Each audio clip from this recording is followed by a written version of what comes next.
John, let me ask you this. Do you still regret what you did to Fred Blassie? You came on saying you're sorry, you didn't really want to blind the guy or permanently injure him. Now it seems that you and Blassie aren't really on such great terms again. Do you regret what you did to him yet?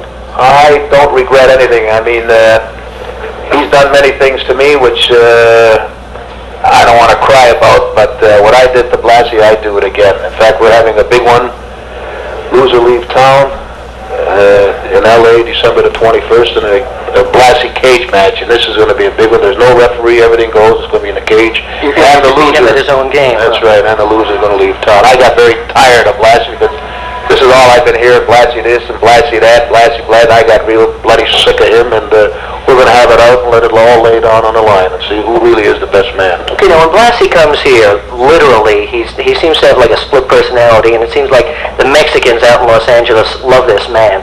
What's your reaction to this? Here they hate him, they love him over there. You think this guy's got a split personality or something? I've always said he had a split personality. He's the type of guy that pats you on the back, and the next moment he sticks a knife in you. This is the type. You're going to be a man, be a man. You know, to me, he's half man and half woman. When we became buddies there for a while, I couldn't understand him. You know, we'd get in the ring together, and we had a pretty fair team, and then all of a sudden something just didn't gel. You know, I'm not blaming him, and I'm not blaming me. But now look, I got to stop you here, John. I got to stop you here because the exact same thing happened with you and Victor Rivera. You said if you're going to be a man, be a man. But it seems you turned your back on Victor Rivera just when the guy was, you know, really friends with you. Well, the reason my head was shaved out because I actually had Rivera beat. And out of the clear blue sky, something happened, and he gave me a low blow, and the man beat me. Now, if you call that true sportsmanship, and that's when I went wild. And when I went wild, you'll never forget that. I may have had my head shaved, but I got news for you. I shaved his guts, and there's no question about it. Like tonight right here at Madison Square Garden, I'm going to teach him a lesson, just like the lesson I taught him in Los Angeles. Only this time it's going to be in front of his hometown fans. All right, well, what's your reaction now that John Tolos, who is loved by those fans out in California, they're booing the hell out of John Tolos now? I like it that way. You do? I don't care if they hate me or love me or what, as long as they come and see me, in which they do. There's no man like John Tolos in Southern California.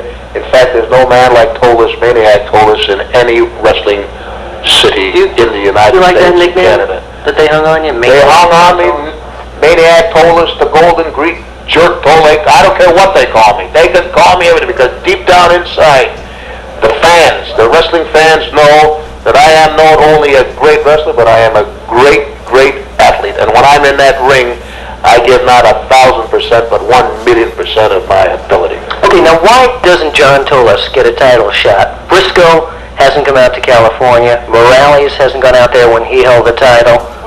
What's your reaction to this? Even Gagne doesn't go out there, and he's defended his title in Florida already, which is owned by the NWA. I have an open contract with the Hollywood Wrestling Office of the Olympic Auditorium. I have an open contract, and anybody wants to come on down.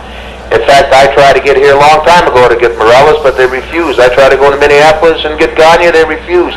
I tried for Funk Senior for Junior like crazy, and I wanted to even wrestle in Amarillo, and he refused. Well, now I'm after Brisco. One moment. Now I'm after Brisco, and all of a sudden he's starting to refuse. That there's only one thing about it, that they're afraid of 6'2", 240 pounds of dynamite. And they know if they were in the same ring with me that I would beat them. Well, you feel that because Morales lost the title now, you've been asked to come to this territory? I think so. There's no other quit because I wanted to come in here a long time ago. I mean, I'm not a preliminary man. I'm a top man. I'm one of the greatest wrestlers people have ever seen. I've been on TV here for 3 years now, and I still didn't get a chance to even have this close to coming to Pedro Morales. I want to know why. Look at that. Why? Because they're all afraid. Even the promoters are afraid. Afraid they're going to hurt. You're going to hurt Morales. They know that I'm going to get Morales and get him good. Okay, John, one more question here. Have you got any gripes about wrestling, about the use of foreign objects, which we know that you've been using recently also? Haven't you? I would call myself a great scientific wrestler. I follow the rules? I follow the rules, but I also believe an eye for an eye. And if you're in that ring with me and you can't take it, then you better get the hell out. Okay, good enough. Bill Apter with John.